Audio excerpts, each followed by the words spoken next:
Sa ganyang itsura, alam mo, kung ako si Andres Bonifacio, babangon ako sa hukay ko para bawiin ang pangalan ko. Kung ako lang din may ganyang pagmumuka, wala na akong lakas ng loob para umarap pa sa mga babae. At kung ganyan ako kapangit, kalabaw lang ang pwede kong ligawan. Diba?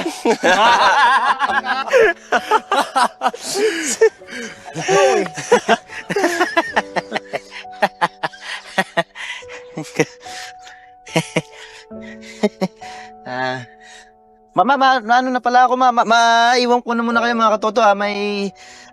Wala pala kasi ako palang, panahon na makipagtawanan at saka makipagligawan sa kalabaw. Sa mga dalaga dito, mayroon pa kasi akong mga asikasuhin para sa pamilya ko.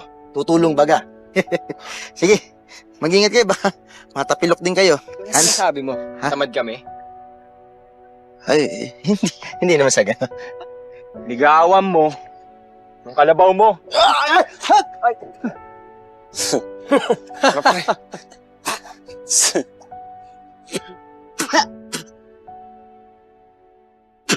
Ang Salamat, masarap Madre. yan Alam ko, paborito mo yan. Salamat. Oo. Paborito.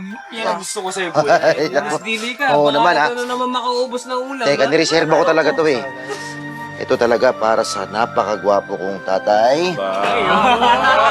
At sa pinakamagandang nanay sa buong mundo. Salamat.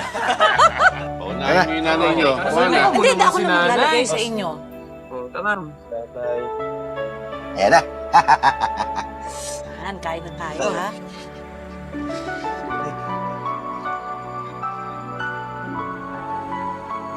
Bakit? Manay, wala kang isda. Ito. Ito na lang naman. Ano na Sandali. Para sa inyo po talaga lahat ito eh. Ayos na ako sa bagoong. Ako. Paborito ko to eh. Para saan pa pinangalanan akong Andres Bonifacio.